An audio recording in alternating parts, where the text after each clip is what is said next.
уничтожить всю украинскую армию, все штабы, все казармы, все военные городки, все склады с боеприпасами. Дымит, взрывается Украина. Все они кончают плохо. И русский флаг будет развиваться над Киевом. Главный дежурный по барахолке украинской. Вот до конца все раздаст, долгов наберет и сбежит. Он исполнитель, эстрадный актер, своего рода герой водевиля. Стыдно. Он попрошайка. Если его назвать одним словом, всеукраинский попрошайка. Иждивенец, захребетник, значит, как еще, дармоед. Сами не работают, только просят: дайте, дайте, дайте. 21 век для России и всего мира. Век борьбы с терроризмом. И самое плохое случится все в 21 веке. Потому что человечество слишком разных, слишком много. Планета вся растащена. Вы даже не понимаете, когда скоро закончится кризис. Я называю цифру 2030 год. 21 год еще ждать. И из чего я скажу? Русские возьмут Киев. И цель вот всей этой кампании всемирной, все вместе взятое, да, все болезни, все пандемии, все революции, все теории. Цель какая? Уменьшить количество населения. Чей поляк, вас уже нету? Нас 4 раза ликвидировали, возрождались. 5-й раз последний будет. 5-й раз похороним всех вас, поляков. Сейчас будем возвращать. И постепенно все вернется. И Крым, и Севастополь, и Абхазия, и Осетия, и все остальное. В перспективе так и произойдет. Что Запад не отдаст нам Украину. И нам невыгодно, чтобы она уходила вся. Поэтому идеальный вариант, конечно, это Львов, столица Украины. Все остальное назад в Россию. Не надо бряцать оружием. Надо сказать: давайте выполнять. Отказывайтесь, тогда мы можем принять другую программу. А какую вы почувствуете? 4 часа утра 22 февраля. Сперва будут брошены сухопутные войска везде. Ядерное оружие будет на последнем этапе. Когда мы увидим, что они вторглись в нашу страну по всем направлениям и двигаются к Москве, тогда мы уничтожаем Америку. Это выборы последние были. В 24 году выборов у нас не будет.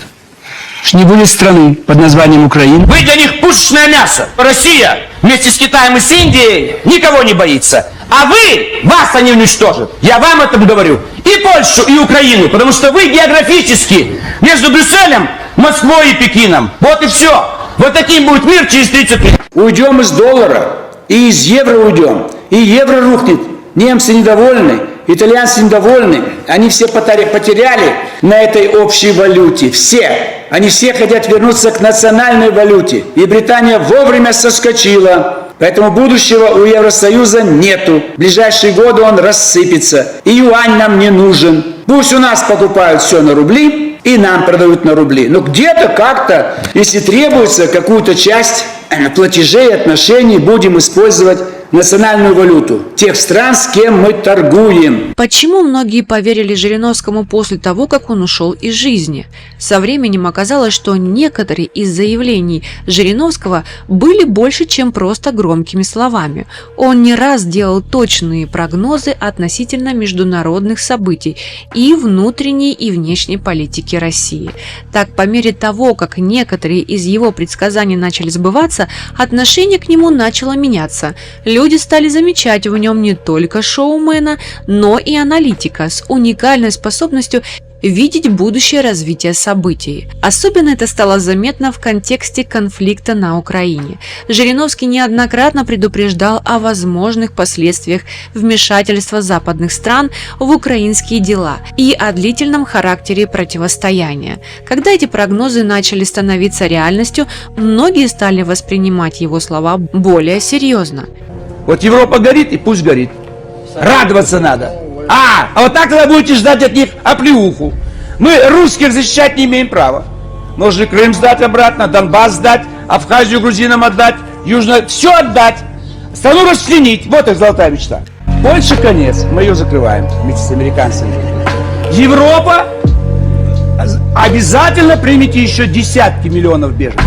Примите и будете пытаться ассимилировать. Ничего не получится. Помолчи, поляк, вас уже нету. Нас 4 раза ликвидировали, Правильно. мы возрождались. 5-й раз последний будет. 5-й раз похороним всех вас, поляков. Все, Хорошо, что дядя... вам конец. Не всегда колхоз проиграет. Почему выигрывает Америка и Россия? Мы отдельно. Нам нужно собирать вас 28 человек, и чтобы все голосовали. Нам плевать. А господствовать будут две нации. Русские и американцы. А вы будете европейский колхоз подыхать скоро. Владимир Вольфович неоднократно подчеркивал важность внешнеполитических факторов для развития ситуации на Украине. Он считал, что выборы в США играют ключевую роль в этом конфликте. По мнению Жириновского, исход выборов может существенно изменить курс американской внешней политики. Жириновский предполагал, что администрация нового президента США будет стремиться к стабилизации международной обстановки и разрешению затяжных конфликтов. Ваш будущий президент – это негр, мусульманин, одноногий и гомосексуалист. Подождите 19 сентября, все затихнет, все заглохнет. До 24 года, март, когда будут снова обострения, когда будут выборы президента. Крымская война, только одну фразу говорю. Крымская война, 1854 год. А британец лорд Пальмерстон. Украинцы, это он говорит, не я, это дрова, которые мы бросим в печку антирусского бунта. Вот сейчас происходит. Вот Ну сейчас. вы же понимаете, что политика да. Запада всегда Да. была, есть Да. и будет Да. такой. Да. А если вы это понимаете, Да. зачем подставляетесь? Ну, так не зачем мы подставляемся. озлобляете украинцев? Зачем позволяете Западу Яков. использовать как форпост против Яков, России? Промолчи, они все делают правильно, украинцы. Ну вот. Правильно все И делают. Запад все делает Подождите, правильно. если бы они не делали то, что делают сейчас, мы бы никогда Крым не вернули, Донбасс не вернули. Мы все вернем. Чем больше нацистов в Киеве, чем больше ошибок киевского руководства, чем быстрее взрывают связи с Россией, тем быстрее им конец, и вся Украина вернется. Вся! Владимир, Вся! Владимир. Вадим! Вся Украина вернется в Россию! Вся! Добровольно! Откуда он все знал? Он предвидел будущее или просто знал планы Кремля? Многие задавались вопросом, как же Жириновскому удавалось так точно предсказывать события. Одни считали его пророком или ясновидцем, другие же полагали, что он обладал инсайдерской информацией от высокопоставленных лиц в Кремле. Сам Владимир Вольфович часто подчеркивал свою информированность и доступ к закрытым данным благодаря своим многочисленным связям в политических кругах России и за рубежом. Однако нельзя исключать и возможность того, что его аналитические способности позволяли ему делать точные прогнозы на основе имеющейся публичной информации. Видим, как обостряется обстановка на Украине. В 2016 году я давал прогноз, не очень заметили. На передачу Соловьева в 2017 году, в 2018 году.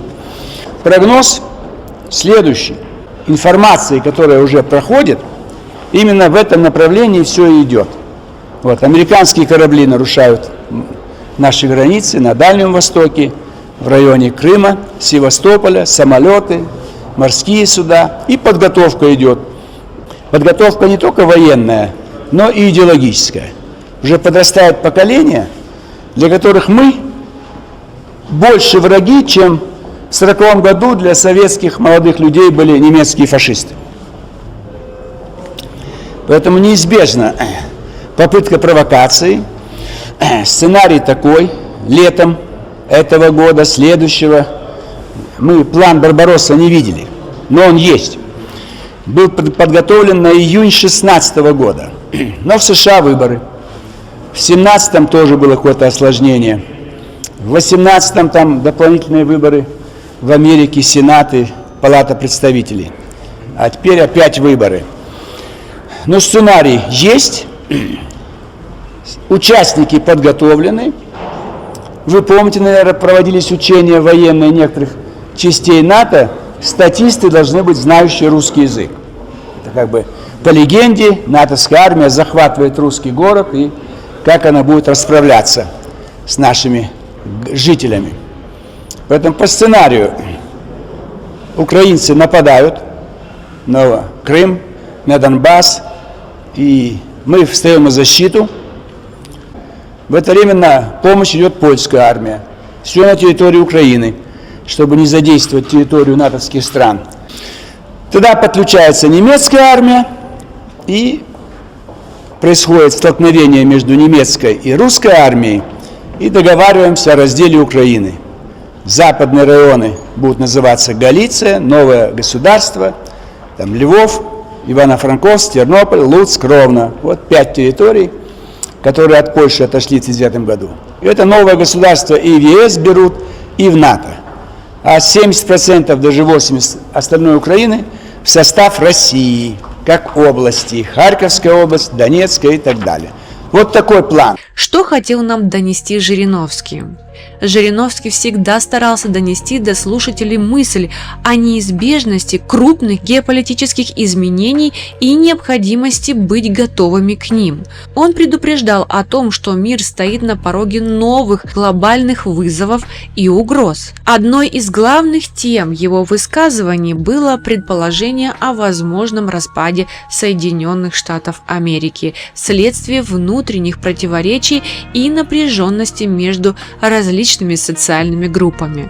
По мнению Жириновского, внешняя политика США служила катализатором этих процессов. Основное послание Владимира Вольфовича заключается в необходимости быть готовыми к изменениям и вызовам современного мира. Он призывал укреплять национальную безопасность России и быть готовыми к любым сценариям развития событий на международной арене. Фигура Владимира Вольфовича Жириновского всегда вызывала множество вопросов и споров. Его предсказания относительно конфликта на Украине заставляют задуматься о многом, от роли личности в истории до значения аналитических способностей в политике. Вашингтон, Брюссель, Москва, Пекин, Дели. Вот такое очертание. Такой пятиугольник, Да. который будет, кажется, контролировать всю планету и обеспечить стабильность. Индия навяжет Китаю нейтральное такое демократическое развитие, чтобы не было опасности для войн. А Европа перестанет быть антирусской, смириться с тем, что Украина вернется в Россию, а Америка смирится с тем, что она больше не на Олимпе.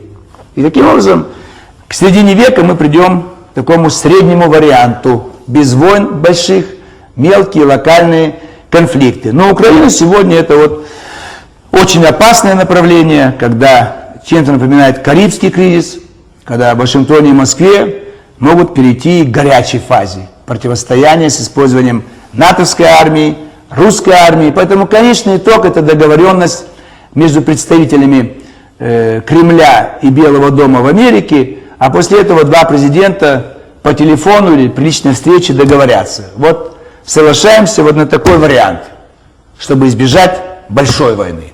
Но для этого нужно, чтобы было горе людей, чтобы общественное мнение США изменилось во время Вьетнамской войны, чтобы они вышли к Белому дому, хватит терзать Украину.